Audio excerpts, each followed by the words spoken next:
qui est ouverte. Je présente avant tout, pour ceux que je n'ai pas eu le plaisir de rencontrer, les meilleurs vœux pour l'année 2019. Traditionnellement pour vous, vos familles, pour vos santé personnelles. Une année l'année 18 s'est terminée de façon un peu compliquée. Vous l'avez observé autour de vous. L'année 19 semble commencer de manière aussi un peu compliquée. On traverse une période de grand froid, ça ne vous a pas échappé, donc on peut être un peu rassuré, partiellement rassuré, sur les effets du réchauffement de la planète. Et je vous souhaite encore une fois une bonne année et beaucoup de travail et beaucoup de disponibilité. Bonsoir. Que l'on sollicite régulièrement. J'ai constaté que vous êtes très confortablement installés. Vous avez de l'espace. Voilà, donc la séance est ouverte. Le rapporteur était du côté était M. Hadot.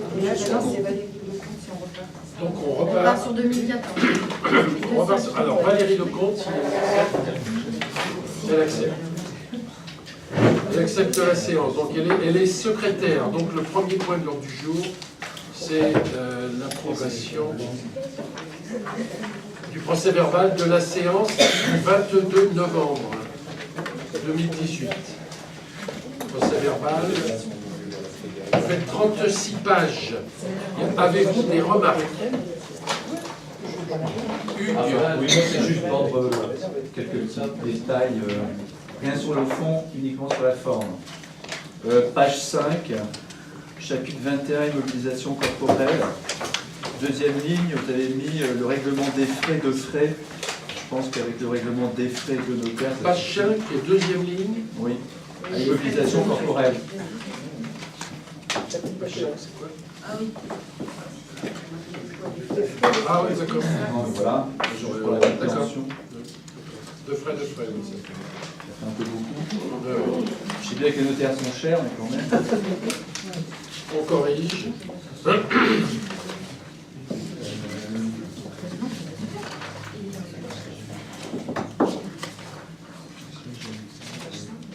En page 22, vous avez mis Brissan, à un moment donné, une petite faute d'orthographe. C'est pas la première fois. C'est ton nom qui a été mal orthographié. Oui. Exact, oui. Mais ça, je crois que je l'avais vu, on l'a pas corrigé. Brisson, excusez-moi. Et puis, dernière chose, en page 25, vous mettez par un premier vote défavorable sur les ouvertures dominicales de décembre, compte tenu que certains élus n'ont pas compris le sens de ce point. Je pense que c'est le sens de ce point. Au lieu de ce point. ce point. Il est effectué un deuxième vote. Si le point s'est revenu suite à... Oui, c'est là le sens de ce point. De ce point. Voilà. Pierre Fouchy. Moi, à la page 34, où j'ai été intervenu pour Pierre Fouchier suggère qu'à partir du moment où sont connus les parents des jeunes, Georges a fait remarquer que les gendarmes font leur travail. Où sont connus les parents et les jeunes? J'aimerais que des réunions se fassent comme dans beaucoup de mairies, le maire, et puis un élu, pour le remonter pour les parents, mais j'ai jamais mis en cause les gendarmes. Ça veut dire que pour moi, les gendarmes font leur travail. Parce que c'est pas, quand on lit la phrase, on fait comprendre qu'on met les gendarmes en temps en doute. Moi, je ne vois pas les gendarmes. Pour moi, les gendarmes font leur travail. Moi, ça ne me choque pas, mais... Ah, moi, je trouve que si, quand on lit la phrase, genre... Monsieur Fulchir suggère qu'à partir du moment où sont connus les parents et les jeunes, oui, n'est-il pas possible d'organiser une réunion avec les parents et les gendarmes? Comme ça, c'est dans beaucoup de mairies. Ben, on le fait, moi, ça m'est arrivé de le faire souvent. Hein. Oui, mais je vois pas pourquoi on parle des gendarmes. Moi, je dis que les gendarmes ne faisaient pas leur travail. Non, mais Georges Abour répond que les gendarmes font leur travail. Mais moi, j'ai jamais dit qu'ils ne faisaient pas leur travail. J'ai jamais précisé que j'ai jamais dit qu'ils ne faisaient pas leur travail. Georges Abour répond que les gendarmes font leur travail. Monsieur Fulchir a été confronté. Oui, non, mais t'es pas mis en cause du tout. Non, mais quand on dit ça, c'est une suspicion.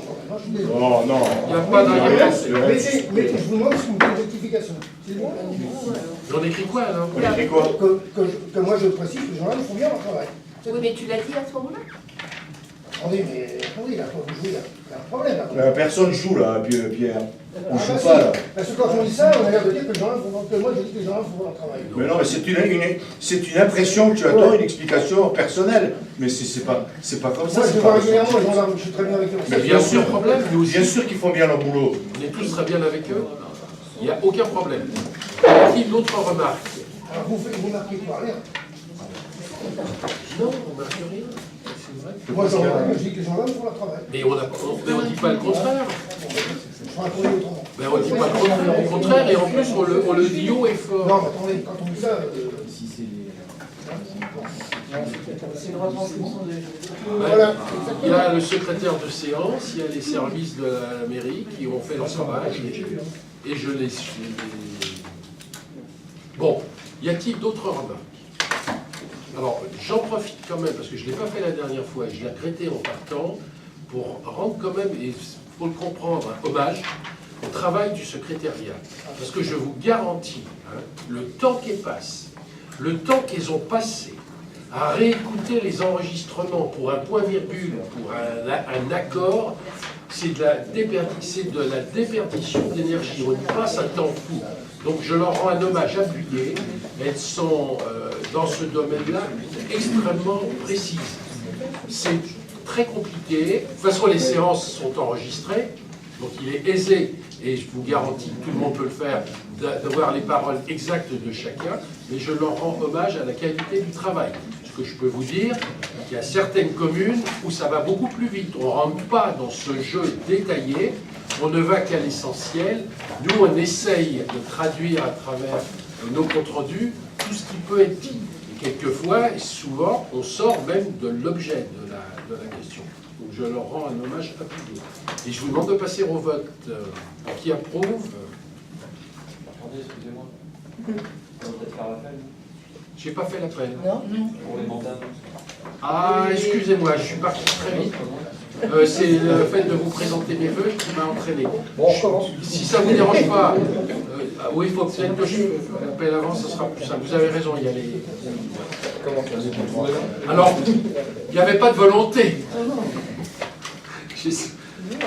Alors, moi-même, Marie-Pascale, Olivier Dupont, Lecomte Valérie, alors Daniel Dess, pouvoir à Sylvie Bocobza, Laurence Bernard, Georges Abou, Jacques Renaud, pouvoir à William Bouillet, Marguerite Sarlat. Marguerite Sarlat. Je dis présente. Elle a dit présente. Roger Hadot, Gérard Allard, Michel Fauche, Dominique Nocture, Sylvain Benayoun, Michel Fraioli, pouvoir à Hugues Brissot, Sylvie Bocobza, Sarah Béag, Isabelle Poulain, Karine Gauthier-Jeannot, pouvoir à Isabelle, Pierre-Étienne Briette, Sabine Jamet, Fabien Vignolet, Hugues Brissot, Pierre Fuchir, Laurence Ausseuil, alors Aude Misnard, pouvoir à Laurence Ausseuil, Patrice Lefebvre, pouvoir à Frédéric Young, et Laurent Daboval, pouvoir à Pierre Fuchir. Il a précisé si j'étais absent, a priori il n'est pas là, donc je considère. Et j'ai oublié Frédéric. Excusez-moi. Décidément, il y a une volonté. Voilà, excusez-moi. Donc je reviens à l'ordre du jour. Qui approuve le procès verbal de la réunion? Qui s'abstient? Pierre Fuchir. Et Pierre Fuchir a un pouvoir, et pas d'abstention, pas de vote contre. Donc je vous remercie. L'ordre du jour, décision.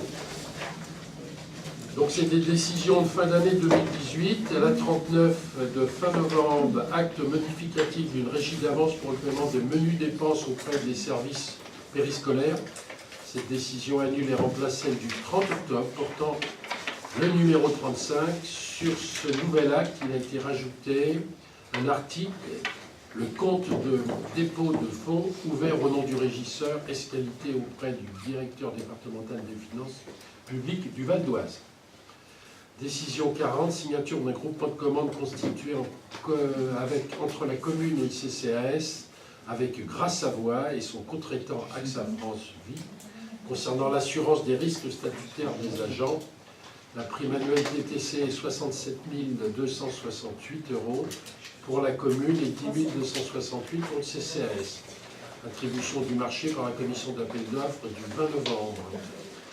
Décision 41, signature de marché de procédure formalisée, accord cadre à bon de commande concernant le lot 1, entretien des locaux pour les bâtiments administratifs, culturels, sportifs, avec A2CM, les prestations sont rémunérées selon la décomposition du prix global et forfaitaire annuel de 43 703 €, hors taxe 52 444 TTC, et sur la base des prestations du cahier des charges signé. Attribution du marché par la commission d'appel d'offres du 27 novembre. Décision 42, signature d'un marché de procédure formalisé, accord cadre bon de commande concernant le lot 2, nettoyage des vitres pour le bâtiment administratif, les bâtiments administratifs, culturels et sportifs, avec Nayad. Les prestations sont rémunérées selon la décomposition du prix global et forfaitaire de 5 775 €, 6 930 € TTC sur la base des prescriptions du cahier des charges signé. Attribution du marché CAO du 20 novembre. Enfin, décision 43, modification des tranches du quotient familial de revalorisation des tarifs de la restauration scolaire, périscolaire, études surveillées, accueil de loisirs, ainsi que les bénéficiaires d'un projet d'aménagement individuel à compter du 1er février. Voilà pour les décisions. L'ordre du jour, donc, on va présenter comme d'habitude, en structurant tout ce qui touche à la finance, l'urbanisme et les affaires générales. Donc le premier point, c'est l'avance, c'est traditionnel à cette époque-ci, l'avance de la subvention au profit de la Caisse des écoles du budget, avant les budgets qui ne sont pas votés, primitifs de 2019. Marie-Pascale. Monsieur le maire a tout dit en fait. Donc comme chaque année, il est demandé au conseil municipal de se prononcer sur une avance en raison du tardif du budget communal. Cette avance représente un acompte sur la subvention communale en faveur de la Caisse des écoles. Il est rappelé que la Caisse des écoles n'a pas de recettes propres.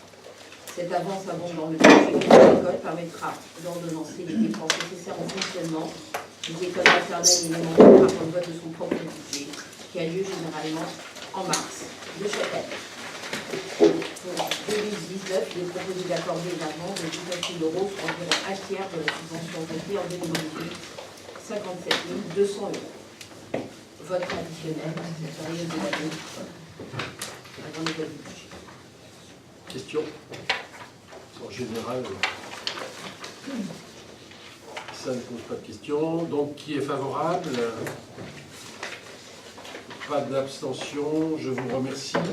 Alors, le point 2, c'est le versement de fonds de concours à Carnel pour l'installation de la vidéo, phase 2 du déploiement. Lors du conseil communautaire, en date du 26 novembre 2018, la communauté de communes a décidé de solliciter une participation auprès des communes membres dans le cadre de l'installation de la vidéoprotection concernant la phase 2. La commune de Vierne, pour ce dispositif, a été son propre maître d'ouvrage pour la plupart des caméras déployées sur la ville. On est parti très tôt, avant que le dispositif se mette en place, donc c'est une façon de reconnaître à travers la communauté de communes la mise en place de notre dispositif. Cependant, un besoin de caméras supplémentaires s'est fait ressortir dans les secteurs espace sportif, rue Jean Moulin. Ces travaux supplémentaires s'élevant à 13 795 € ont été assumés par Carnel, assurés par Carnel. C'est pour cette raison qu'il est demandé à la ville de contribuer à ce coût par le biais d'un taux de concours d'un montant de 745,16 € à verser à la communauté de communes Carnel Pays de France. Il est donc demandé au Conseil de se prononcer sur cette demande. Qui est favorable? Pas d'abstention, pas de contre, je vous remercie. Autorisation au maire à signer une convention avec France Régie en vue de l'édition des bulletins municipaux. Laurence. Le bulletin municipal de Sources-Viernoise est publié 3 fois par an. L'impression de ce magazine est entièrement financée par la publicité. Le démarchage et la régie publicitaire sont gérés par la société France Régie Édition. Cette convention étant arrivée à son terme pour 2018, il y a lieu d'en rédiger une nouvelle qui fixera les termes de la collaboration entre France Régie Éditions et la Médiarme pour les parutions de l'année 2019. Il est donc proposé à l'Assemblée d'autoriser Monsieur le maire à signer cette convention. Le document est consultable au secrétariat général. C'est tous les ans, c'est ça? Pardon? C'est tous les ans? Ouais. Oui. Je veux dire, on ne s'engage pas plus que pour une année. Non. Mais il se posera peut-être un jour est-ce qu'on se réengage dans cette démarche ou Ça pas? dépend du public. Il y a beaucoup de, enfin, je vois à travers beaucoup de bulletins municipaux où il y a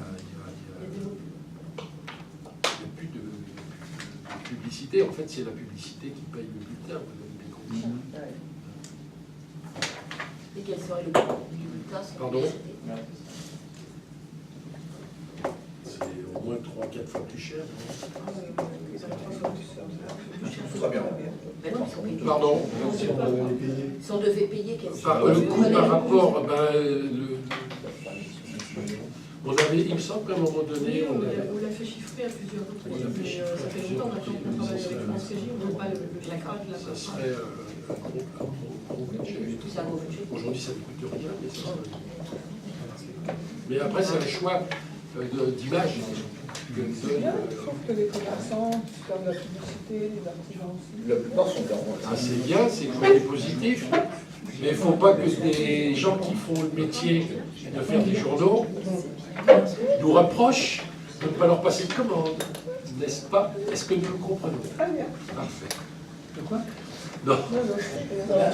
Alors, licence, il n'y a aucun commerçant de bien d'être de la pub. Qui?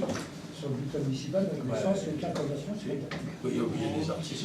l'artisan, les commerçants, il n'y a aucun. Les commerçants. Commerçant, aucun. Ah oui. C'est affirmatif. Ils sont sur Non, non, non, non, mais- mais je crois qu'il y a... Hein? C'est pas affirmatif. Ah non, il y a quoi déjà?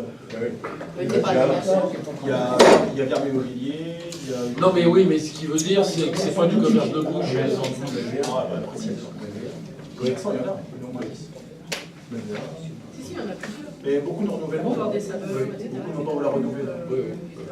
Bon, aujourd'hui, on repart sur une année, mais on va se reposer un jour la question. De le faire ou pas le faire. Voilà, je vous ai appelé au vote, oui, je crois. Vous avez... Non, non, je vous ai on n'a pas pas appelé. voté. Alors, qui est favorable? Pas d'abstention, pas de vote contre, je vous remercie.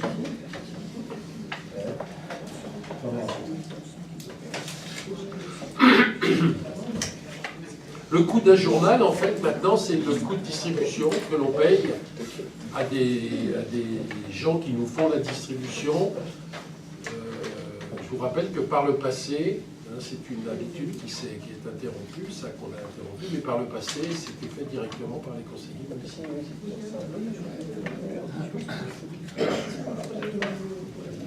Lors de 20 000 €, par exemple, oui. Ah oui, c'est ce que ça dit. Oui, oui, 3 parutions par an. Bien, donc c'était le point 3. Olivier va prendre en charge le point 4. Alors, abandon de créance par suite d'effacement de dettes de particuliers. Donc deux particuliers ont saisi la commission de surendettement et ces deux débiteurs ont été déclarés en situation de surendettement, ce qui consiste à effacer leurs dettes diverses et variées, notamment celles auprès de notre collectivité. Donc il s'agit d'un titre qui avait été émis par la commune en 2016 au bénéfice de l'école municipale de musique pour 1 040,60 € et sur des produits périscolaires datant de 2013 pour un montant de 817,72 €. Donc c'est le comptable public qui nous en a informé, puisque lui continue, c'est lui qui se charge pour le compte de la commune de récupérer les titres, de payer les mandats. Donc les gens ne payant pas au fur et à mesure des mois qui passaient, c'est lui qui se rapprochait d'eux, qui faisait les démarches nécessaires pour se faire payer. Donc c'est lui qui a été informé par la commission de surendettement que ces titres-là ne seraient pas réglés. Et on a dû constater ça dans nos comptes, et comme c'est des créances qui datent des exercices précédents, on est obligé, c'est une technique comptable, de mettre des crédits qui constatent la perte. Voilà, on ne peut pas annuler juste un titre parce que l'exercice antérieur est terminé et clos. On est obligé de constater une perte par une dépense supplémentaire. Là, concrètement, le montant, il est combien? 1040,60 et 817,40,72 plus 62,40. Non, parce que dans le paragraphe d'après, je comprends pas. On dit il subsiste un montant de. Non, en 2013. Mais il y a ce petit reliquat là rajouté. 2013. Donc il y a 1040, 817 et 62. C'est ça. Oui, j'ai pas précisé le troisième, tu as raison. 62, 48. Il convient également de présenter ces créances et non-valeurs. Et les créances, elles viennent de quoi? C'est l'école de musique et les périscolaires, c'est écrit en G. École de musique et Oui, je veux dire, quand vous une créance de 62 €, ça se comprend assez facilement.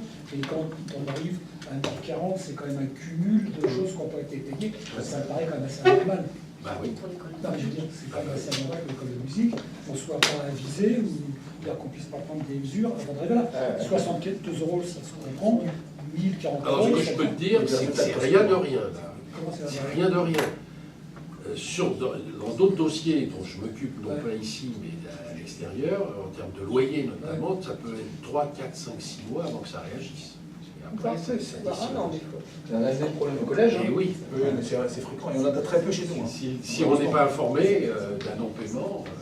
En tout cas, moi, C'est ça le problème. Je veux dire, c'est- non, mais moi, pour le périscolaire, je peux témoigner. On a quand même Madame Delaporte qui fait des relances quasiment hebdomadaires. Je veux dire, elle ne lâche personne, franchement. Hein, voilà. Quand vraiment elle voit qu'elle ne peut pas recouvrer, ben, on envoie au trésor public. C'est la procédure. Mais ce que je veux dire, c'est qu'elle est quand même très vigilante, c'est ce que je veux dire. Oui. Elle est très vigilante. Donc on a peu de problèmes. En fait, Ce que je me permets de préciser, c'est que c'est une prérogative du trésorier, c'est-à-dire que toutes les procédures de recouvrement, c'est à sa seule initiative, puisque la collectivité est ordonnateur. Et voilà. Donc il y a un moment, il faut savoir aussi, quand elles sont inférieures à une certaine somme, il ne faut pas de recouvrement. Donc il peut y avoir plusieurs créances inférieures à la somme, puisqu'ils ont tout un procédé de phasage de recouvrement. Et voilà, et au bout du terme, de toute façon aussi, au bout de plusieurs années, oui, ça fait bien même 2-3 ans en général, si effectivement, vous avez dû voir d'ailleurs l'obligation des abandons de créances dites irrécouvrables, c'est toujours à l'issue d'une procédure qui a été introduite. Majorer des frais, bien entendu. Mais pas que la créance propre. Si on était informé au fil de l'eau, on ne l'est pas. On le suit quand même, ce que disait Mme Ferry, on demande à l'État maintenant, et en plus avec les nouveaux moyens qu'on a de connexion, on peut regarder régulièrement les créances en cours, ce qui nous permet, nous, de relancer également en parallèle par équipe. Et dans les 1040, il doit y avoir un résultat de la procédure, hein, Ah oui, oui, il y a tout ça. Techniquement, ça serait possible juridiquement d'aller contester la décision de la commission de transit. Le truc, les frais d'avocat, t'es pas sûr d'arriver à tes trucs, les gens sont vraiment peut-être dans la La liberté. somme, elle commence en elle-même. Je veux dire, c'est quand même un cumul. Ça cumule, oui. Pour qu'on soit informé et le plus rapidement possible, quelquefois, ça n'arrive pas aussi vite qu'on le souhaiterait. Bon, donc vous êtes d'accord pour cette constatation non-créance? Non. Mais bon, on se doit de vous le rapporter. Bien, pas d'abstention, pas de vote contre, je vous remercie. Il y a une abstention? Tu t'abstiens?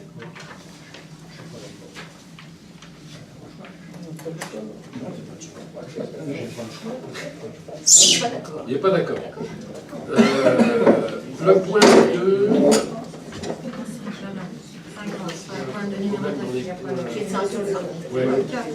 Ouais, excusez-nous, il y a un problème sur les points. Là, je passe au point 5. Et après, c'est 6. Et après, c'est 7. Voilà. Bien, le point 5, rétrocession par la SAFER à la commune de Viard des parcelles cadastrées AL88, lieu-dit le Marais Piette. Marie-Pascale. Dans le cadre de la convention de veille et d'intervention qui lie la commune de Viarmes à la Société d'aménagement foncier et d'établissement rural d'Île-de-France, cette dernière a adressé le 25 septembre une information relative à la vente sur le territoire communal de la parcelle édition AL88 ayant une superficie totale de 2950 m², au Marais-Pied pour un montant de 4 000 €, c'est chemin de la Mardelle. Considérant que la commune de Viarmes s'est portée candidate par courrier du 2 octobre pour la préemption par la SAFER de ces parcelles, dans un objectif de lutte contre la spéculation foncière et de lutte contre le mitage. Considérant que ces parcelles sont comprises dans le biocorridor de Viarmes-Darche, qui assure la liaison entre la forêt de Chantilly via le Bois-Bonnet et Vous le avez un nord petit de la plan forêt de derrière, Carmel. hein. Vous tournez la page. On peut faire passer celui-ci les plus clairs. Et Il si se vous caractérise voulez- également par la présence de nombreux bois relais avec du nord au sud de bois de mobilier et de sejets de parois qui servent de refuge et permettent à la faune de transiter entre les massifs forestiers. Considérant que plusieurs statuts de protection ont été mis en place afin de sauvegarder ce corridor écologique d'intérêt local, fortement menacé par l'urbanisation et le phénomène de mitage. ENS, zone naturelle corridor écologique dans le PLU, espace modé classé dans le PLU. Ces différents zonages visent à interdire toute nouvelle construction ou installation. Cette parcelle est située le long du chemin d'Amardelle. Elle marque la limite entre les dernières habitations et la zone naturelle. Cette zone est déjà touchée par le phénomène de mitage. Elle est donc occupée par des installations de véhicules de loisirs à usage d'habitation. Afin de limiter le phénomène et ainsi de préserver le paysage et la fonction écologique de la zone, la préemption des parcelles est le moyen le plus efficace. Elle permet de prévenir les déboisements et les installations illégales. Cette parcelle est également comprise dans le périmètre de protection modifié des abords des monuments historiques du réseau de canalisation d'eau de la Fontaine-aux-Moines, dont il convient de conserver et de valoriser le paysage. Le prix de vente du terrain est de 4 000 €, soit 1,35 € au mètre carré. Celui-ci a été confirmé par le commissaire au gouvernement Finances via la SAFER. Faisant suite à l'acquisition par préemption de ces parcelles par la SAFER, la commune a fait acte de candidature pour se voir rétrocéder celle-ci au prix demandé de 4 000 €, auxquels viennent s'ajouter les frais d'acquisition et les frais d'intervention de la SAFER, soit un total de 5 760 €. Les frais notariés liés à la rétrocession s'ajouteront. La préemption en espace naturel sensible est subventionnée par le conseil départemental à hauteur de 27%. La demande des subventions doit être adressée au conseil départemental après la signature de l'acte notarié. Afin de poursuivre cette démarche, il est nécessaire que le conseil municipal sollicite la rétrocession par la SAFER de la parcelle citée ci-dessus et autorise monsieur le maire ou son remplaçant qui a d'empêchement de signer l'acte et toutes les pièces utiles à la rétrocession déduites parcelles indiquées ci-dessus et autorise monsieur le maire à solliciter une subvention auprès du conseil départemental du Val d'Oise. Alors vous avez le plan. En plus, c'est un terrain qui accède directement sur le chemin d'Amardelle. Il est idéalement situé pour que des caravanes Très carrossable. Très carrossable, il est idéal. C'est juste à côté où il y a déjà des caravanes. Oui, oui, tout à fait. Ouais. Voilà. Alors, il faut payer, c'est ça qui est terrible, il faut payer. Et on est aidé par le département, donc on vous propose. Parce que là, visiblement, c'est un terrain qui serait très vite modifié dans sa destination. Voilà. S'il n'y a pas de questions, qui est favorable? Pas d'abstention, pas de contre, je vous remercie. Juste une question, on met le terrain, 27% du prix du terrain hors taxe, mais ça m'étonnerait qu'on soit en TVA. Je pense pas qu'on est en TVA. Non, mais c'est la subvention est toujours basée sur les coûts hors taxe. Donc on s'est précisé comme quoi. Ouais. Mais votre prix sera pas élevé et ne sera pas ventilé avec de la TVA, c'est ce que je veux dire. Oui, il y a probablement pas de TVA. Bien, point suivant. Affaire générale. Donc, convention entre le CCAS et la commune de Viarmes relative à la refacturation des frais personnels et de gestion.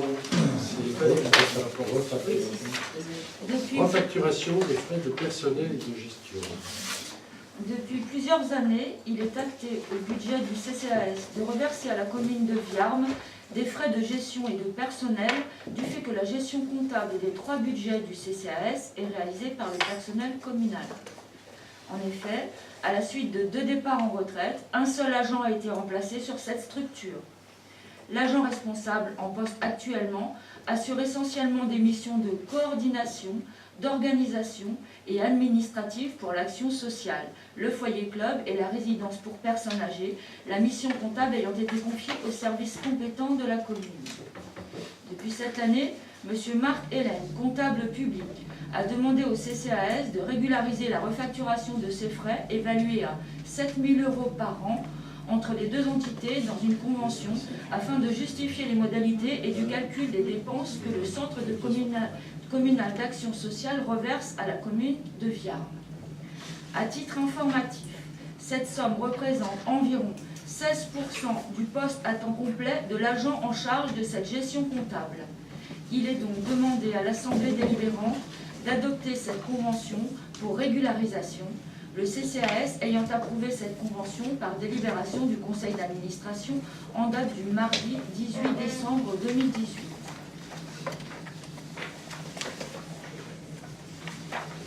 Ce pourcentage, c'est quelle est la réalité? Le pourcentage, le 7%, c'est vraiment La réalité? Oui. Oh, je pense. C'est vraiment calé à la réalité? Oui, parce que c'est du temps. Oui, non, je comprends, mais c'est pas évident de définir concrètement. Un mois et demi par an. Ça doit quand même être assez lourd, il y a quand même des choses à faire. L'encaissement des... Non, ça c'est un régime. Ça c'est en régime. L'encaissement des loyers, ça Oui. c'est un régime. D'accord. Donc ça c'est la personne sur place qui s'occupe du nouvel déménagement. Et ça n'empêche qu'il y a effectivement tous les débats de Rome, les budgets, les réunions comptables. Un mois et demi par an. Je ne sais pas si je vous ai fait voter. Non. Non, pas encore. Je peux le faire? Oui. Vous êtes prêts? Oui. Qui est? Non. Je ne vous ai pas encore fait voter. On peut Qui est changer de favorable? vote. Pas d'abstention, pas de vote contre. Je vous remercie. Alors, ressources humaines. Modification du tableau des effectifs, création d'un poste au grade de chef de police municipale. Donc c'est le aspect ressources humaines, Olivier Dupont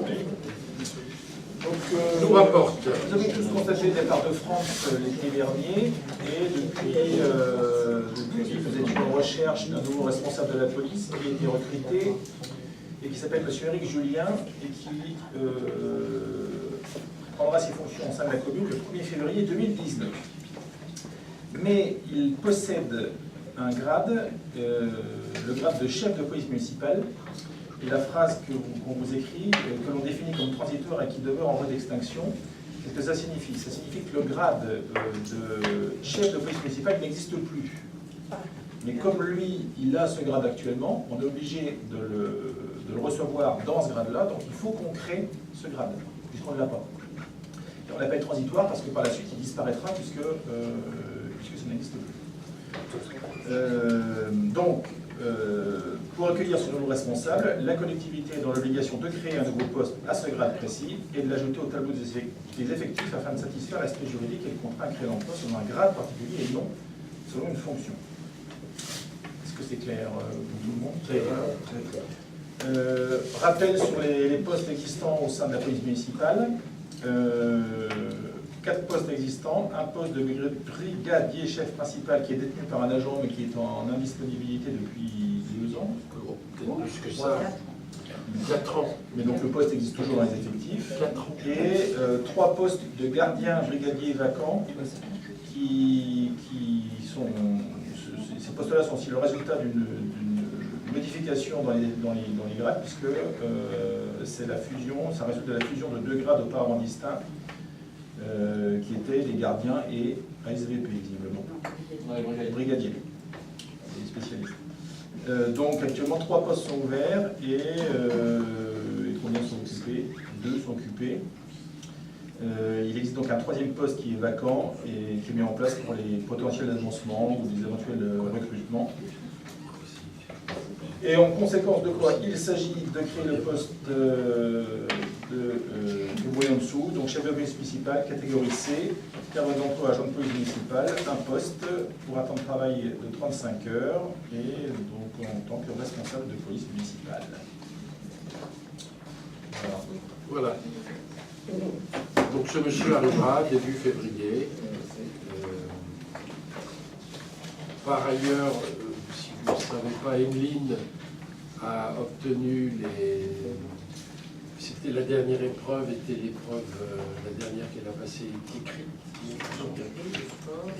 Le sport, elle a passé, elle a son concours, donc elle va être en situation pendant 6 mois d'être en formation, donc on ne l'aura pas forcément toujours avec nous, mais on s'arrangera pour qu'elle ne soit pas très loin. Et elle sera policière municipale. Le profil de monsieur qu'on a recruté est quelqu'un qui a déjà une certaine expérience dans le métier et il apportera une vue un peu de l'aide dans l'organisation parce que on a longtemps fonctionné avec 2 ASVP et on avait vraiment besoin de se réorganiser dans ce domaine. Voilà. Elle a été présentée au bureau municipal il y a 10 jours. Voilà, donc je vous demande de passer au vote. Si vous en avez... Juste Émile, elle aura le grade de gardien brigadier ou de gardien Elle sera plus SVP. Oui, elle sera gardien. Il restera un SVP. Il nous restera un ASVP qui est Christopher, qui est évidemment lui aussi essaiera de passer son concours. Le concours, vous savez, c'est combien de reçus sur le nombre de candidats. On est dans un rapport complètement fou, je ne l'ai plus en tête, mais il y a très peu, il y a beaucoup de candidats, mais c'est très, très limitatif. Alors, souvent, ils y arrivent au bout de 2 ou 3 ans. Yannick, dont vous vous souvenez, avait dû le passer également 2 ou 3 fois, 2 fois. Une petite chose, il y a, je connais rien, il y a une période d'essai quand on prend quelqu'un comme ça. Là, non. Pas du tout, il n'y a pas de c'est pas une fonctionnaire. Non, mais je posais la question dans ce statut-là. C'est le statut de la fonction publique. Fonction publique. C'est pas le contractuel. Donc en fait, on n'a pas le droit à l'erreur. Pas le droit à l'erreur. Donc, mais oui, tu as raison. Oui, on va quand même confier une certaine mission à une personne qu'on ne connaît pas. C'est comme ça, on ne peut pas faire autrement. C'est le statut. Ma question était simple, c'est de savoir est-ce qu'on a un retour quelconque si on s'est trompé.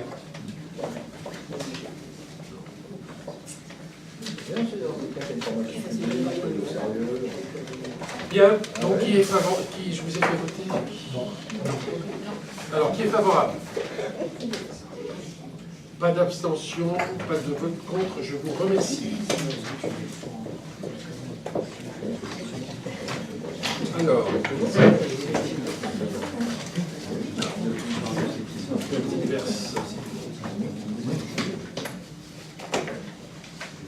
Alors, réponse aux questions posées le 22 novembre. Madame Aude Misnard a pris connaissance des documents et précise qu'à l'article 39, il est communiqué qu'une indemnité pourrait être allouée à tout professeur dès leur entrée dans le métier d'enseignement artistique. Elle demande si cette prime a été versée. Il s'agit de la PEME.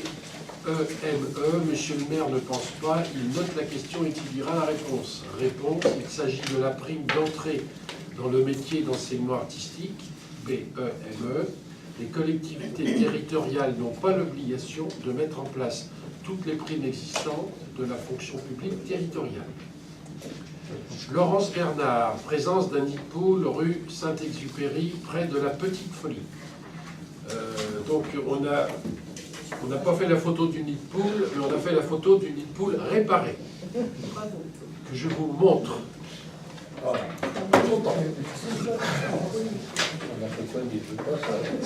C'est bien dit, hein. Monsieur Pignolet, manque d'éclairage, place de la gare. On a été voir la place de la gare, je crois que c'est Georges, grand reporter de la ville de la gare, qui a fait la photo. Alors, vous ne voyez pas bien parce que c'est un peu noir. Voilà, il n'y a plus de tonneur. Alors, réponse. Il va y avoir, Hugues a dû en être informé, il doit l'être, une réunion qui va se tenir avec la SNCF à leur initiative, sur le sujet de la gare et sa rénovation. Ce manque d'éclairage sera vu à cette occasion, on verra, parce que techniquement il y a plusieurs solutions, mais on essaie de trouver une solution qui apporte de l'éclairage. On verra avec eux quels sont les points supplémentaires possibles au niveau de l'éclairage, sur le bâti ou sur un poteau de la vidéo, par exemple, c'est ce que nous dit Jacques Bourgour, sera abordé également à cette rencontre l'éclairage de l'extension du parking. Le nouveau parking qu'on a créé n'est pas éclairé non plus. Oui, mais justement, le problème, c'est, excusez-moi d'insister, mais j'ai vu M. Gogo l'autre jour, je n'arrive pas à comprendre comment on ne peut pas avancer un peu plus vite. Il y a quand même 2 pylônes avec de l'éclairage qui ne fonctionnent pas, qui, à mon sens, c'est parce que, à mon sens, la SNCF ne s'occupant plus du parking, qui nous ont rétrocédé l'autre partie, ont dû certainement couper... Le parking rétrocédé n'est pas ce parking-là. Oui, alors justement, là, on parle du parking qui est devant la gare. Devant la gare. Je ne parle pas du nouveau parking qui nous a été le parking sur lequel on a fait une extension. Récemment, là. Récemment, il n'est pas éclairé. Il y a toute la première partie existante, oui. Où avant il y avait de l'éclairage. Oui. Maintenant, il n'y en a plus. Il appartient à la SNCF. Il nous a dit que oui. Non, il appartient à la SNCF. Oui, il appartient à la SNCF. Mais il n'y a plus d'éclairage sur le parking initial. Parce que moi, je pense que si on remet l'éclairage sur le parking initial, ça éclaire. Je pense qu'on peut presque... Nous, on a considéré la sortie des piétons devant la gare. Manque d'éclairage, évident. Les gens sortent. Il y a de l'éclairage, mais éclairage insuffisant. Donc ça, on en est d'accord. On va le voir en réunion. Les parkings, pour moi, il y avait effectivement sur le vieux parking 2 éclairages. Le nouveau, pas d'éclairage. Donc on va aborder avec... tu seras là, et là, il n'y a plus d'éclairage du tout. Et moi, j'ai demandé à la SNCF, à la gare, effectivement, parce qu'en plus de ces 2 éclairages qui ne fonctionnaient plus, il y avait aussi sur le quai des éclairages qui ne fonctionnaient pas, sur le quai, et sur l'entrée, à l'entrée de la gare, il y avait un petit éclairage qui ne fonctionnait pas non plus. Ça veut dire que tout ce qui est vidéo, ça ne marche pas non plus. Donc, ça veut dire, oui, mais eux, ils ont quand même fait une action, ils ont remis, donc sur le quai, à l'entrée de la gare, c'est remis, donc on y voit un peu mieux, mais sur le parking, il n'y a toujours rien. Bon, moi j'avais compris ta question, devant la gare, personne sort, devant la gare. Mais on va noter, il nous a dit qu'il fonctionnait, qu'il y avait deux éclairages. Il y a vraiment 2 sujets. Il y a le sujet effectivement devant et des piétons vers moi qui prennent... Voilà, qui traversent. Et dans le noir. Il y a même 3 sujets, il y a aussi le nouveau parking, l'extension qui n'est pas éclairée non plus. Je pense que si on réactive les 2 autres, on lui pose la question. On n'aura pas beaucoup de choses à faire. On lui pose la question, on fera une réponse rapide. Monsieur Fabien. Monsieur Gouvour m'a expliqué qu'il avait 2 lampadaires effectivement qui ne fonctionnaient pas et qu'il va essayer soit de tirer un câble de la SNCF, soit il va falloir faire venir un câble. Mais là par contre il va falloir faire une tranchée. Et il est en train de voir ça. Quant à l'entrée sur le parking, il est en train de voir pour mettre un projo là où il y a les caméras. Là où il y a les caméras. Voilà. C'est ce que c'est de ça. Bon, on lui en reparle demain matin. Laurent Naboval, quand aura lieu la pose de la signalisation Zebra rue de la Garenne? Réponse, cette opération qui sera intégrée dans un regroupement de commandes. Le problème, c'est qu'on peut le faire, mais c'est coûteux et il faut un groupement de commandes pour intervenir sur plusieurs endroits pour supprimer la bande blanche là, qui doit être au sol et qui gêne. Donc ça va se faire dans ce cadre-là. Voir photo. J'avais une photo. Ah non, c'est pas celle-ci. Non, c'est pour le point suivant. Point suivant, Laurent Naboval, avenue Clémenceau, des traces de faïençage sur la bande de roulement. Voir photo. Donc vous n'allez pas les voir, mais il y a effectivement des traces de faïençage. Je ne sais pas où ça a été pris. C'est avenue Clémenceau. C'est avenue Clémenceau, mais ça vous avez dû reconnaître tous. J'imagine que c'est avenue Clémenceau. Il y a des traces de faïençage. On vérifiera par rapport à la rétrocession du département. Pour nous, c'est pas rétrocédé, c'est toujours le département. On va le contrôler, vous l'avez vérifié. Donc, on n'est pas chez nous, donc on va informer le département qui verra. Alors, il me disait tout à l'heure que c'est en descente et c'est un peu en angle et que c'est un phénomène qui a dû se former par rapport à ça. Mais on va remonter l'information au département. Pierre Fulchir, 89 rue de Paris, avez-vous connaissance d'une fuite d'eau à cette adresse et un arrêté municipal dans l'affirmative? Merci de me communiquer les dates. Réponse, nécessaire fait, arrêté permanent. Il n'y a pas besoin d'arrêter, ils ont une autorisation permanente d'intervention. C'est à l'année, c'était même au-delà. C'est annuel. Par contre, ils ont réparé, et il y a un trou qui est énorme au milieu de la rue de Paris, et ils ont rebouché le quart de ce qu'ils devaient reboucher. C'est terrible. Le trou, il Oui, il faut que ça se tasse. Oui, il faut que ça se tasse, ouais. Mais ils ont tendance à attendre un peu que ça se tasse. Quoi. Normalement, c'est quand même bien à eux de... Ça commence à faire un peu comme ça, mais... Ah, oui, je suis d'accord.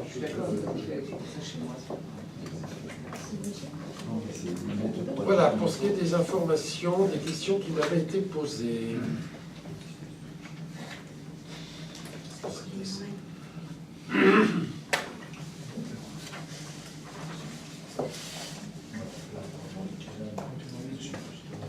Bon, c'est une dame qui demande, qui nous a envoyé un message en me demandant de vous communiquer la chose. Donc, puisqu'elle nous le demande, je ne le priverai pas de le faire. Elle s'appelle Madame Demézières Viviane.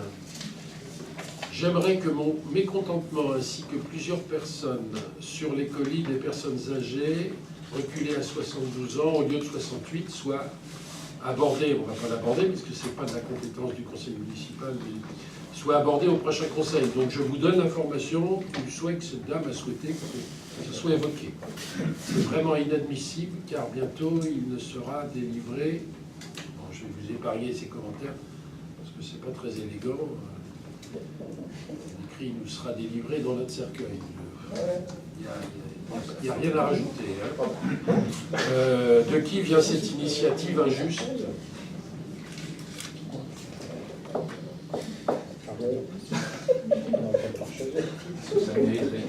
Pardon ? Est-ce que ça mérite réellement... Ah, j'ai souhaité la rencontrer, mais elle ne souhaite pas me rencontrer. La réponse est simple, que je peux faire et je ne m'en priverai pas. Le bureau municipal qui m'entoure ici présent a souhaité la suppression. Et j'ai résisté en disant on ne supprime pas, c'est une question de principe, on va réduire, parce qu'évidemment, l'âge, on va réduire à 72 ans. L'espérance de vie augmente. L'espérance de vie augmente et puis les budgets diminuent. Les budgets diminuent, voilà. Mais j'ai tenu quand même à ce que ça soit... Voilà, c'est vrai qu'on m'a posé la question. Pardon ? C'est vrai qu'on m'a posé la question en me demandant pourquoi 72 ? Parce qu'il faut qu'on chope. Alors moi, je vais te dire honnêtement ce que j'ai répondu. Bah, si ça avait été que 2 mois, ça aurait été 75. Et pourquoi 75 ?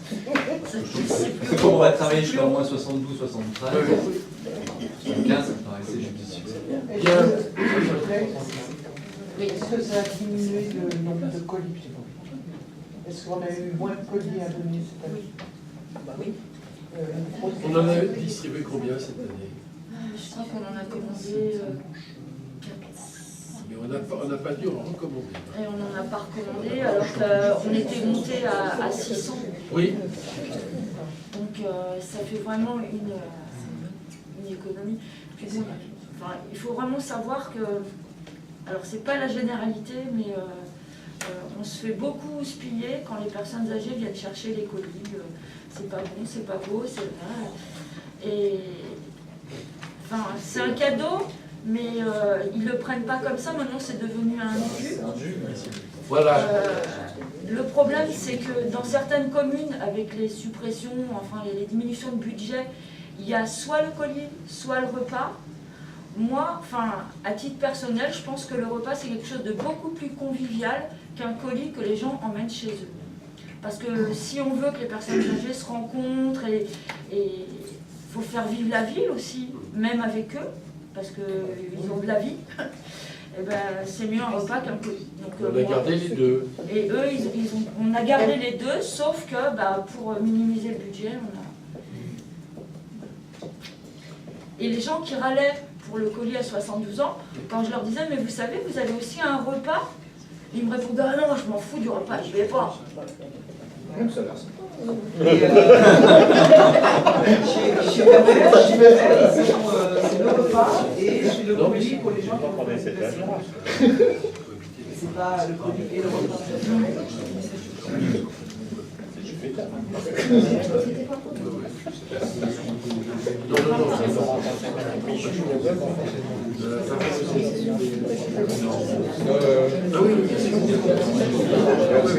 Bien, je reprends là. Je redemande un peu de concentration. Alors, point suivant, c'est de l'information toujours. Donc, le responsable de police municipale, je vous en a parlé, je vous ai dit début février, il arrive, il vous sera présenté, vous aurez l'occasion de le rencontrer. Dans les arrivées probables, futures, proches, début février, Chloré Ferron, aucun rapport avec Corinne Ferron, si on prend les initiales, ça sera les mêmes, elle s'appelle Chloré Ferron, elle habite du côté de Saint-Leu-des-Sangs, il me semble.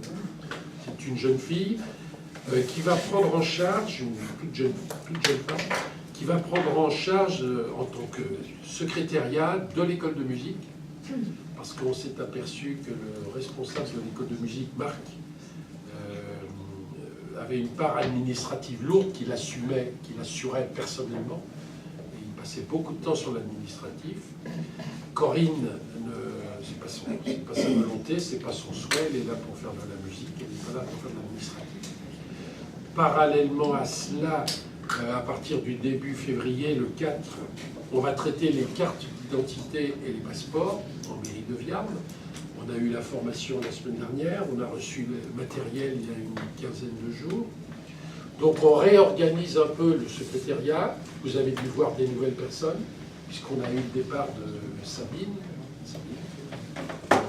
Vous avez vu des nouvelles personnes arriver. Donc on va traiter les cartes d'identité et les passeports. L'accueil ne fera que de l'accueil et il n'y aura plus cette cohabitation qu'il y avait auparavant avec tout le travail et tous les dossiers qu'elles assuraient en plus, notamment au niveau des associations ou de... Pardon. Ah ben bien sûr. Oui, moi, c'est unique, bien sûr. Tout le travail associatif et culturel et culturel avec l'école de musique, tout le travail associatif, y compris les relations avec la commission et le comité des fêtes. Ça restera l'accueil, ça? Oui, oui, attention. Bon. Et les comités de jumelage, c'est qui? Non, ça reste. Ça bouge pas. C'est tout ce qui concerne. Ça bouge pas. Non, mais non, ça ne fait pas 100%, cette personne qui va arriver. Bon, alors le monde associatif. Les comités de jumelage, c'est Chloé Ferron ou c'est... Non, pour le moment, il n'y a que ce qui concerne la commission jeunesse et sport et vie associative qui seront donc mis à cette personne. Jeunesse et sport et vie Tout le associative. reste restera avec les interlocutrices que vous avez actuellement. Non, c'est plus, il n'y a plus, non? Ah si, Madame Blanchard. Non, mais le personnel change, mais les missions qu'avaient les postes où ces personnes étaient restent. Ça ne change pas. Bon, ce qu'on vous voilà, dit... vous avez donc... Bon, moi j'avais pensé qu'on y mettait également les... dans ce cas-là, c'est fait à 100%. Bon, ce qu'on vous dit simplement, c'est que le dispositif, il est mis comme ça pour démarrer, et qu'il est certain, dans un certain temps, de quelques mois probablement, on sera amené à mesurer le temps que prend toute la partie administrative, carte d'identité, passeport, et on verra peut-être en termes d'organisation, une évolution, quelque chose de différent. Aujourd'hui, on est parti sur un pourcentage 60, école de musique 40. Ce qu'il faut préciser, c'est que Mme Ferron donne des cours pratiquement à temps complet. Oui. Ce qui n'était pas le cas Complètement l'ancien différent. directeur. Donc ça aussi, elle n'a donc pas le temps. Et je rappelle également, pour préciser en tous les cas, c'est que ça donne aussi des ressources supplémentaires au service finance, parce que eux aussi, un des agents assurés du secrétariat pour l'école de musique. Donc on va dégager un agent en comptabilité. Tout dans la relation des finances. On va dégager un agent en comptabilité qui travaillait sur ce sujet également. Donc c'est 60% pour l'instant destiné à l'école de musique et 40% de ce temps complet pour tout ce qui concerne effectivement, donc gère monsieur Abou. Et puis après on verra les possibilités d'évolution.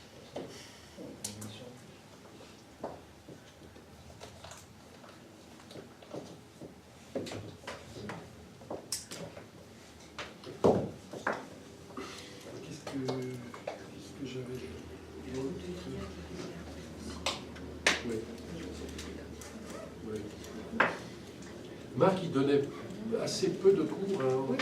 Oui, il donnait la louche entre 5 et 7 heures de cours par semaine. Versus Corinne qui en donne plus de 20, une vingtaine.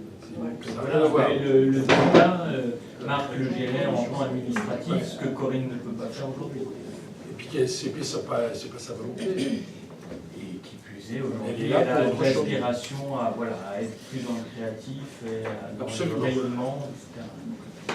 Voilà. Ensuite, monsieur, alors, gardien de la résidence, leur nom, je ne l'ai plus en tête, vous l'avez en tête, monsieur et madame. C'est le gardien, surtout, c'est Donc, un gardien va, et sa compagne va remplacer monsieur et madame Heurter, qui reste agent pour la ville, monsieur Heurter, madame non, mais monsieur Heurter reste bien évidemment agent de la ville, mais ils ont fait le choix de ne plus être gardien de la résidence. Donc on a ce couple qui arrive quand Début février. Début février.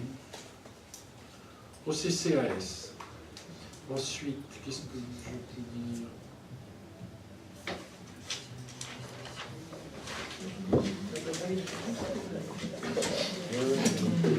Ah, l'Union des commerçants et artisans de Viarme présente à Monsieur le maire, mesdames, messieurs, les conseillers municipaux ainsi qu'au personnel ses meilleurs vœux pour la nouvelle année avec le souhait que notre collaboration continue à encourager le commerce de proximité et l'artisanat de notre ville. Madame Torres nous a envoyé ce petit message. Je le porte à votre connaissance. Et j'en ai terminé avec les questions diverses. On est terminé avec les informations. On va donc faire le tour. Michel, quoi de neuf? De neuf, rien. De futur, oui. Voilà. On vous a mis un petit dépliant dans votre... Donc, la prochaine activité, c'est donc les concerts au salon qu'on revu cette année, le 9 février.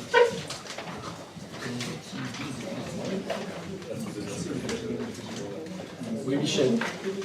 Oui, là, on a toute la présentation par rapport à la soirée du 9 février. Que vous avez eu. Sinon, Après, on saute en mars, on a deux manifestations au mois de mars, une le 23 qui est l'église. Non, le 23 c'est samedi, c'est le printemps des poètes Oui. dans la salle du musée. L'année dernière, ça avait très bien marché, sauf qu'on a pas eu de pont, puisque c'était la journée la plus enneigée. On avait une neige. Bon, et ça avait été assez apprécié à la fois la partie artistique et puis le fait de faire ça dans le musée. Je crois que les pas de gens qui étaient extérieurs qui ont découvert le musée, ça a été, je crois, une réussite. Et un concert à l'église la semaine d'après, le 31, le dimanche 31. Sur quel thème? C'est comment concert à l'église, c'est le trio Vox Humana, c'est-à-dire que c'est deux chanteuses et une organiste, et c'est très local puisque une des chanteuses est Corinne Ferron et l'organiste est Valérie Caplier, plus une autre chanteuse qui est, je crois, la directrice du conservatoire de Lès-sous-Bois. De Lès-sous-Bois. Ok. C'est les trois prochaines manifestations dans un style assez différent. Très bien. Sabine, on n'est pas rentré dans la période de charge chez toi. Georges. Oui, vous êtes cordialement invité le 15 février à la soirée des trophées à la salle Saint-Louis. Les invitations vont bientôt partir, mais je vous le dis, je dis quoi il y a. Et puis pour reprendre un petit peu ce qu'on disait tout à l'heure sur les gendarmes, on reçoit régulièrement maintenant par la gendarmerie des rapports pratiquement quotidiens de leur passage à Viarme, la nuit, le jour. Voyez-vous, là j'ai un message où ils sont passés hier, 5 gendarmes, dont le maître chien, spécialiste de Tu stupéfiants. peux nous lire le message, c'est celui de ce matin? Oui. Tu peux nous le lire textuellement? comme ils l'ont rédigé. C'est ce que tu es en train de faire. Contrôle, réquisition judiciaire sur le secteur de Viard, le mercredi 5 quelle heure gendarmes. À l'heure, il peut être l'heure exacte. 17h15, au niveau de la rue Eugène. 5 gendarmes, dont le maître chien, spécialiste défense et stupéfiant de l'Île-Adam. Présence de 8 individus demeurant en Viard mais à Nières-sur-Oise connus de notre unité. Nous n'avons observé aucun tapage. Les individus étaient à l'extérieur, bus juste devant le bâtiment de l'ancienne CPAM, rue Eugène, aucun détritus au sol. Le chien n'a retrouvé aucune matière stupéfiante à l'entrée de l'ancienne CPAM au niveau de l'entrée arrière de l'école maternelle. Sur les jeunes et dans un véhicule appartenant à l'un d'eux. Marquage du chien sur 2 personnes. Les 2 personnes reconnaissent avoir eu de la matière stupéfiante il y a quelques jours. Aucune verbalisation, situation calme lors du contrôle. Donc ça, c'est un rapport d'une nuit. Bien souvent, ce même rapport, on l'a à plusieurs tranches horaires de la nuit. Oui, souvent. On va l'avoir à 22h, et on passe à 2h. 3h, et chaque fois, il nous envoie des rapports. Chaque fois, il nous envoie un rapport. Et voilà. Des questions? Moi, le fait qu'il soit maintenant dans la nouvelle gendarmerie, il y a plus d'effectifs ou c'est resté un Non, ça n'a pas changé. Ouais. Ça n'a pas changé. Les effectifs sont toujours les mêmes. Ce qu'on peut dire, c'est que c'est quand même contraignant. Hein. On a beaucoup de réunions, on a des groupements de riverains, de gens qui ne supportent pas, qu'on a reçus avec les gendarmeries. Derrière, ça se passe plus trop maintenant. Et ça se passe plutôt devant, vers le CPM, ou vers la salle Saint-Louis, ou vers la salle Saint-Louis. Mais ils sont intervenus la semaine dernière sur le parking Saint-Louis, et à plusieurs reprises, et ils nous ont donné l'identité de chacune des personnes, nom, adresse, d'où ils viennent, et il n'y a pas que des Viermois. Voilà, et donc c'est une de nos préoccupations actuelles. Valérie, Olivier. Les travaux budgétaires ont commencé, puisqu'on a reçu tous les services avec le service finance et RIA, sur les demandes de moyens de fonctionnement pour 2019 par les différents services. Les agents responsables ont été conviés pour exposer leurs besoins.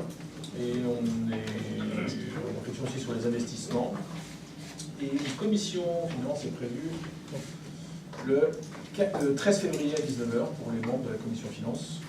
Vous devez déjà l'avoir noté, non? On n'a pas encore. Je ne sais pas si on l'a envoyé. On avait eu un dans le 13, mais il y avait avait eu tout un récap une invitation à partir. Il me semble. Hein. 13 février, oui, commission finance, 19h. Vote du budget au plus tard le 15 avril, donc au prochain 4 avril. 4 avril.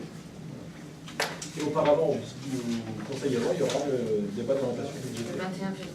21 février. Voilà.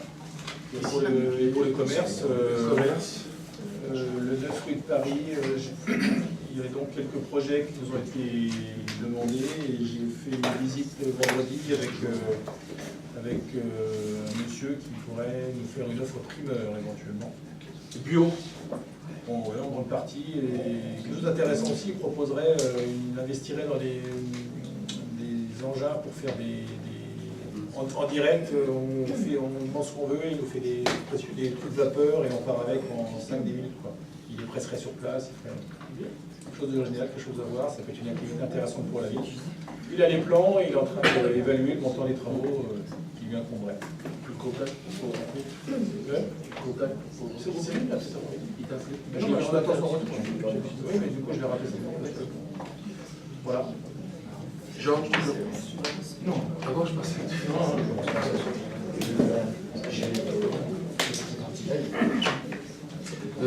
Marie-Pascale. On est en train de finaliser le PLU. On attend les retours des personnels, des personnes associées. Il y a eu des petites modifications et des idées qui me paraissent intéressantes sur, entre autres, le passage au presbytère. Donc, on est sur le PLU. Un élargissement peut-être en haut de la rue de la Fontaine et Plameau. Ouais. hein, par la sortie. Dans le virage. Dans le virage, voilà. Donc on est sur des petits détails maintenant, et donc ça avance normalement. Voilà. C'est tout. Et si on lance l'étude sur le Fréchaud, avec le PNR, il y a donc un cabinet qui va étudier. On lance une étude sur tout ce secteur que vous voyez, hein, Sur le, oui. où on a déjà maintenant, Il y aura les pads. il y aura les pads à droite, et puis à gauche, enfin au centre, il pourra y avoir un groupe, un deuxième groupe scolaire, et puis derrière, probablement, du pavillonnaire. Mais donc on lance une étude au PNR qui nous est financée à 80%, Voilà. 80% par PNR, pour nous faire une étude paysagère sur Différentes propositions sur sur cette le lieu du implantation. groupe scolaire, sur les voiries, sur le nombre de logements qu'il est possible de faire. Il me semble que c'est important pour nous Oui. pour prendre des décisions ultérieurement. C'est d'autant plus important qu'on va rentrer dans la phase de pré-réalisation de l'EHPAD et qu'on commence à voir par rapport à l'EHPAD tout ce qui est réseau. Or, on ne peut pas avoir, il faut penser derrière tout ce qui viendra derrière, un groupe scolaire et du pavillonnaire. Donc c'est pour ça qu'il faut qu'on ait une vue globale pour mieux avancer Donc c'est ce que propose l'étude. dans cet aménagement et c'est ce que nous propose l'étude. Le presbytère, c'est pour passer de la rue de l'Étang jusque vers le futur collège, futur gymnase. Oui. Georges a passé 2 jours avec Daniel Dess. Ils ont reçu pratiquement toutes les associations sportives, pas que, sportives principalement. Collège, tous les utilisateurs, pour bien affiner le besoin avec un extérieur qui nous aide dans cette démarche. Donc de ce côté-là, c'est bien. C'est calé, on attend le résultat. Les choses avancent. On se rencontre le 20 février pour une commission pour réfléchir un peu, pour faire un peu le point sur tout ça. On avance bien, quoi. Les choses avancent. Une autre chose qui avance, vous savez, j'en avais un peu parlé, on veut, c'est une chose qu'on avance et qu'on voudrait qu'elle avance vite, c'est la gendarmerie. C'est notre préoccupation première. Le territoire actuel de la gendarmerie, l'ancienne plutôt, pardon, et tout cet aménagement, on est amené à arrêter des positions pour essayer de rentrer très vite dans une phase de décision sur le devenir de tout cet espace de cœur de ville. Voilà, donc ça avance. Laurence. Notre prochain magazine de sources Viermoise est en préparation, donc sera distribué mi-mars. Donc je demande à tous les élus. 11 mars, j'ai noté. 11 mars, très bien. C'est un lundi. T'as pas regardé le rapport pas encore. Et donc je demande à toutes les personnes concernées par la rédaction des articles, on vous a envoyé un petit mail aujourd'hui pour vous demander, vous solliciter cela avec une date butoir pour le retour des articles en question. Voilà, si c'est possible, ça serait bien. Roger. Bon, pas grand-chose. Moi, je voudrais simplement avoir une pensée pour nos gens qui se lèvent très tôt la nuit pour aller saler les routes. Moi, j'ai eu des retours de Viermois qui sont très surpris de la qualité du travail qui a été fait ces derniers jours. On leur a passé ce matin un petit message pour les remercier du travail qu'ils font. Sarah. Nous, on voudrait présenter, juste rappeler que le PNR a mis en place le réseau Pouce depuis le 1er décembre. Ouais. Et par contre, la commune n'a pas mis les panneaux parce qu'il y a un peu de retard dans la mise en place, on a vu avec Jacques Aubourg. Voilà. Et c'est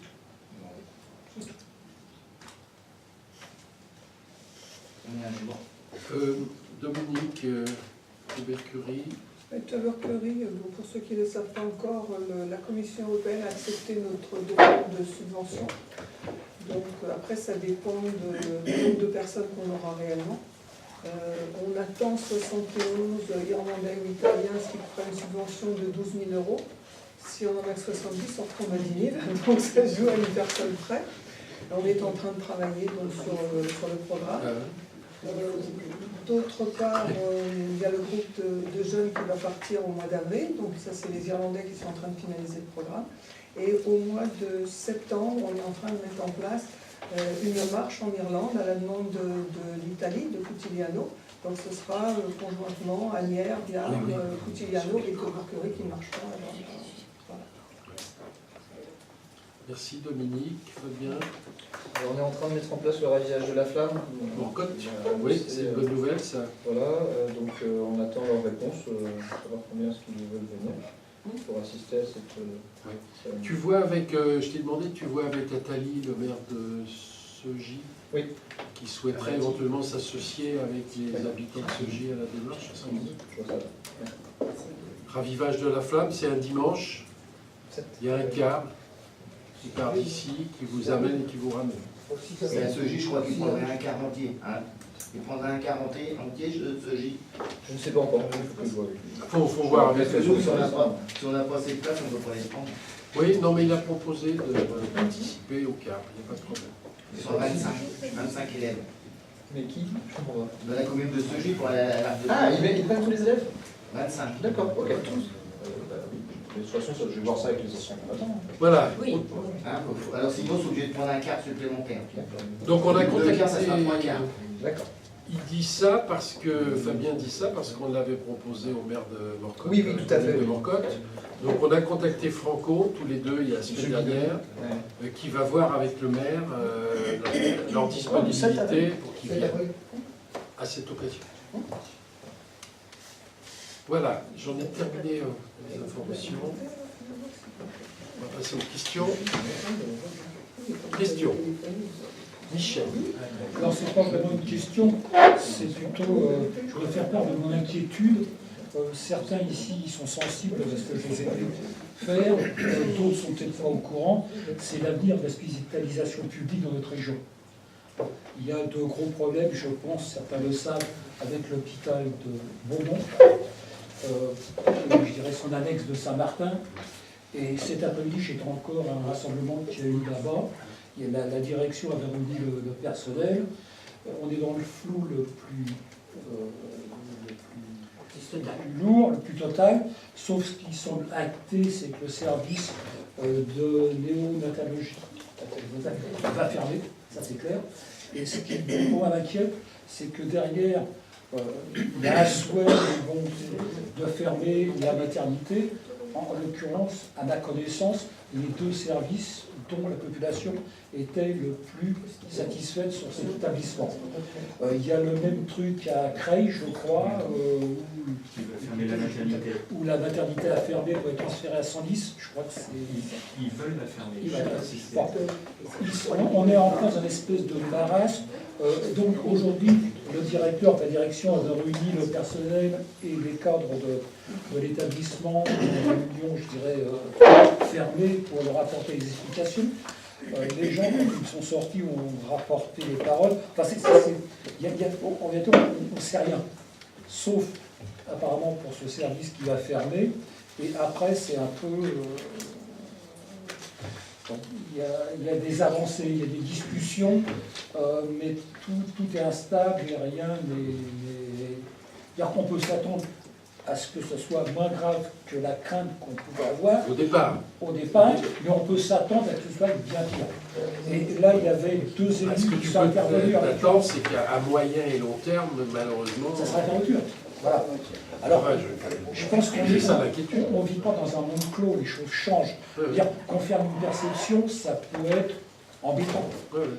Quand on touche à la santé, surtout vu le désert de la santé privée, dire que si aujourd'hui, je ne suis pas le mieux placé pour en parler, si beaucoup de gens vont, par exemple, aux urgences, c'est parce qu'ils ne trouvent pas d'autres solutions qui étaient plus simples avant. Donc, pour moi, c'est comme une inquiétude lourde, parce que c'est vraiment l'avenir de la santé, et surtout sur des domaines comme la maternité. Je veux dire, il y a vraiment un problème dans notre région qui risque d'être... effectivement, à terme, je crois qu'on peut presque dire que Saint-Martin c'est mort. Oui, Saint-Martin, oui. Voilà, c'est pas dit comme ça, mais c'est ça. Et je pense que Beaumont, c'est dans la foulée. Ce qui est extraordinaire, c'est qu'à Pontoise, quand ils ne peuvent pas accueillir les femmes qui doivent accoucher, on les envoie à Beaumont. Et ça, c'est vrai. C'est pas du qu'on dit, c'est vrai. À Pontoise. Oui, Pontoise, on envoie à Beaumont quand il y a... Alors, ce qui est aussi vrai, parce qu'en France, c'est pas le seul cas, hein, ça se multiplie, c'est que là où les gens des territoires, les élus et la population bougent, eh ben, on arrive à des compromis qui sont toujours instables, hein, parce que des fois, c'est une situation qui repart pour 5 ans, ça repart pas pour longtemps. Mais je pense qu'il y a vraiment une nécessité là, de suivre ça de près. Par l'occurrence, cet après-midi, les 2 élus qui étaient là, un qui est très intéressé, c'est le maire Saint-Martin, qui était là. Et tu sais pourquoi? Je sais pourquoi. Et la maire de Méru, qui elle aussi était concernée, et je crois que le problème de Méru est en partie réglé. Et elle nous a dit que elle invitait les gens du coin, du cru, je ne connais pas c'est la première fois que je vais laisser une dame, dire que là-bas, il s'était vraiment bougé au niveau des communes, mais qui pensent que c'est peut-être un des effets. Voilà. J'essaie d'être le plus objectif possible, mais je crois qu'il y a vraiment pas d'avoir. On est quand même sur un service public qui est vraiment... Oui, je partage totalement. Tu seras totalement objectif quand on aura précisé qu'on s'est retrouvés ensemble en manifestation à Saint-Martin-du-Terre. Ah, mais j'ai retrouvé d'autres collègues Non, mais c'est je crois que c'est un sujet extrêmement préoccupant. Que là, je crois que les élus qui étaient là, c'est vraiment transcourant, tout ce qu'on veut, l'urgence. Voilà. Ok, Michel. Question? On va partir comme ça, puisque c'est parti dans ce sens-là. C'était pas une question. Oui, c'était une information. Mais malheureusement, la presse aussi a beaucoup contribué à nous informer sur le sujet, mais c'est une vraie préoccupation. Question? C'est le froid qui vous... Il y a ce qu'on peut voir avec le trio pour les poubelles à Haute-Paris, le matin. Ça continue quand même, toujours des poubelles le matin à 9h30 sur les trottoirs. Alors pour les faire avec les poussettes et tout, on ne pourrait pas augmenter gentiment quand il y a une porte cochère qui se trouve là, comme elle est là, pourquoi elle ne met pas directement sur la porte cochère? C'est pas grand-chose à faire. Ça simplifierait pour les femmes pour le trottoir. C'est pas grand-chose à pousser. Moi, quand je vais chercher le pain, le matin, je prends moi 6-7 poubelles et je vais mettre dans les portes cochères. Je fais le bout. Ok. T'as apporté la solution.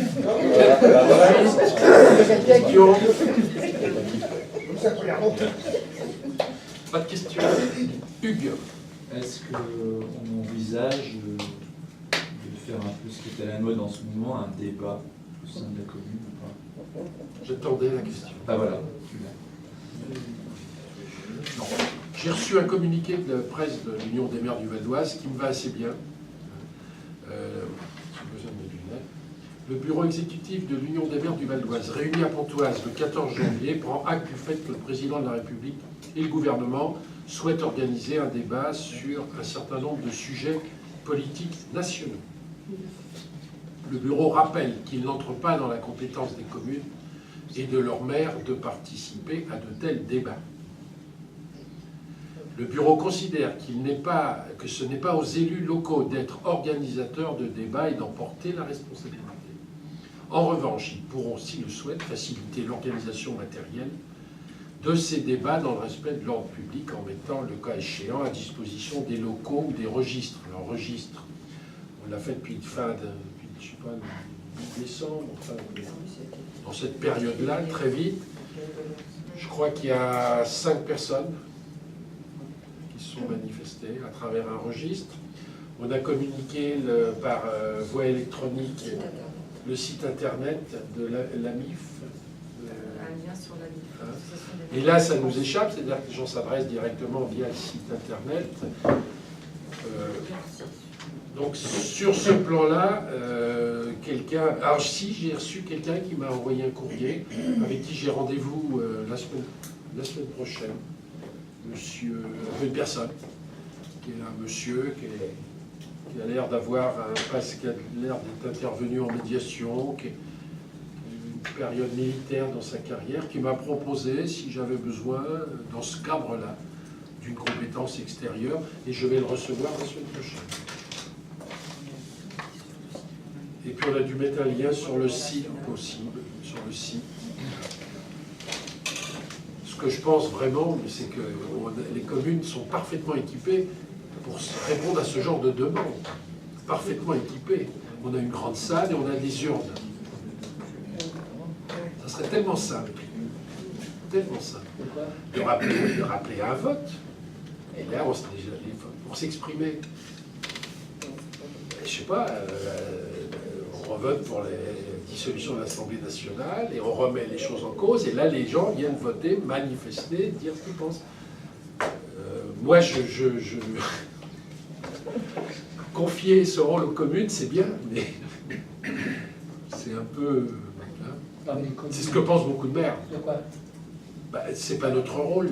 Non, mais de mettre à disposition, oui, c'est ah bah bien sûr. Je suis d'accord avec le communiqué. Ah bah nous, on a le registre, c'est très bien. Comment? Vous avez peut-être vu sur le site. Une salle, c'est tout. Vous l'avez vu, non? J'imagine que ça vous a pas échappé. Ah, vous voyez plus rien. C'est pas de ma faute. Bon, vous allez sur le lien, sur le site, vous verrez. C'était une simple question. Oui, mais oui. Et bon, on est dans le coup depuis le début, hein, les doléances, le recueil, à la disposition des gens.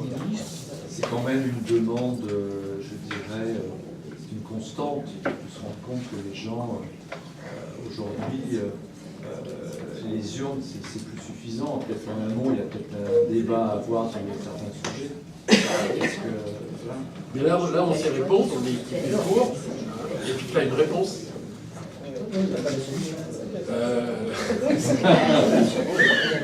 Bon. Mais je pense que ce que nous dit l'Union des maires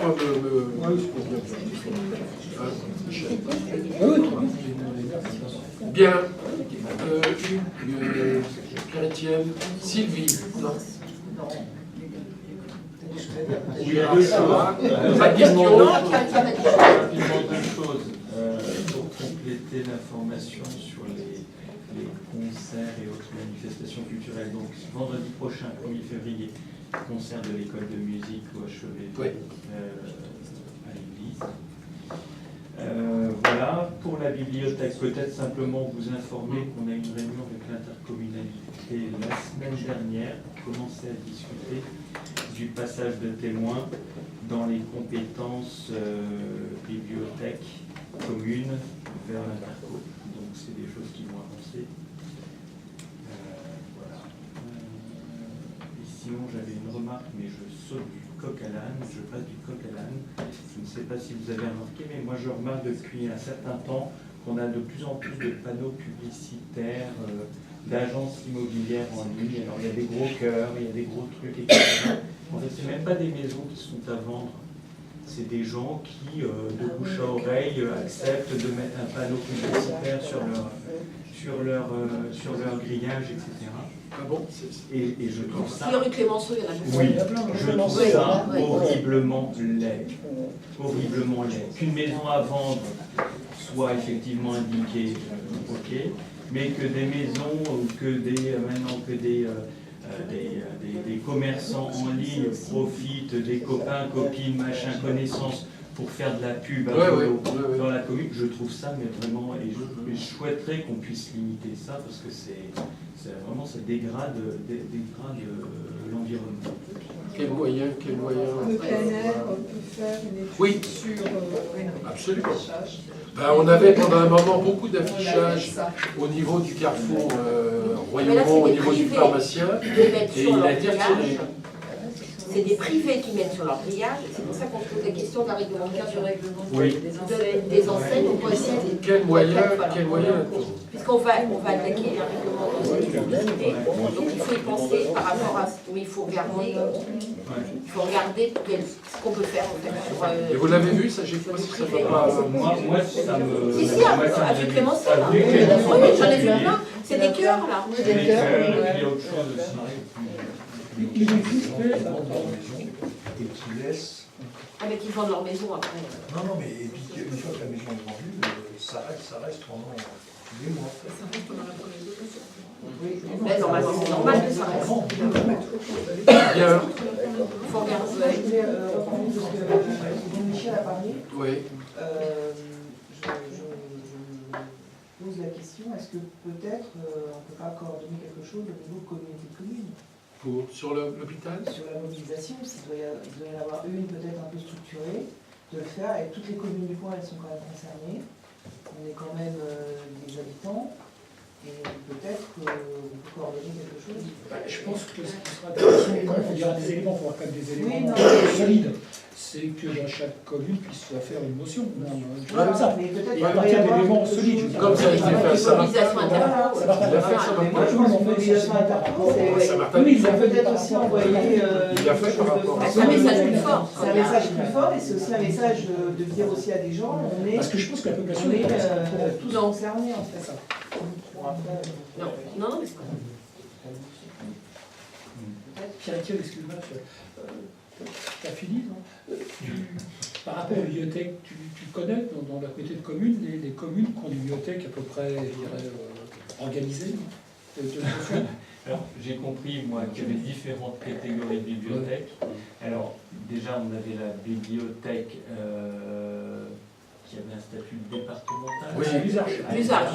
Ensuite, des était un point du bibliothèques département. communales comme la nôtre, il y en a une à Montsou. D'accord.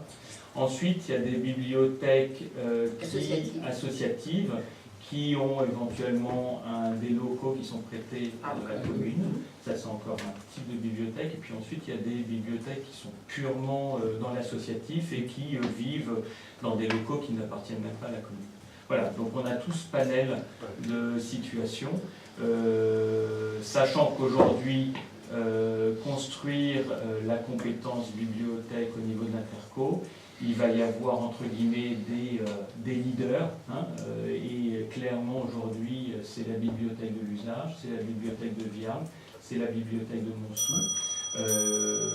Ça représente 5 équivalents temps plein, si je ne me trompe pas, 2 à l'usage, 2 à Montsou et puis Morgan à Viarmes.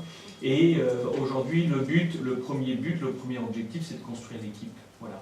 Donc avoir ces 3 bibliothèques qui vont travailler ensemble, qui vont proposer des animations en commun, qui vont sans doute proposer des navettes aussi en commun entre les différentes bibliothèques, et progressivement d'amener les bibliothèques associatives à adhérer un petit peu au projet. Ils ont toujours le statut des bibliothèques départementales de l'usage? Non, non plus. Non, c'est municipal. Ça a été repris par la communauté de communes ancienne, Pays de France. Il faut préciser aussi, ce qui est important, c'est que ça entraîne beaucoup de bénévoles. Il ne faut pas qu'on ait l'effet sur les bibliothèques un peu qu'on aurait pu avoir ou qu'on aurait pu craindre. Office du tourisme, où on a également beaucoup de bénévoles. Il faut bien garder dans nos organisations toute l'importance qu'ont les bénévoles. Oui, j'ai mentionné que c'est très important. Les personnels sous contrat. Même à Viarmes, on a du bénévolat. La construction de la mise en commun, elle va être difficile, hein, forcément. À un moment donné, il va y avoir des ajustements à faire. Mais je pense qu'on a passé un certain nombre de messages. On a aussi évoqué l'importance qu'avait la bibliothèque pour la commune, le fait qu'on souhaitait continuer à avoir ce même niveau de qualité. Et je pense qu'on demain, on ne peut que gagner à avoir effectivement une mise en commun. Imaginez-vous, voilà, un livre non disponible. Bon, demain, ce trio de bibliothèques va s'assurer pour avoir un catalogue. Avoir déjà une base commune. Un catalogue d'une base commune.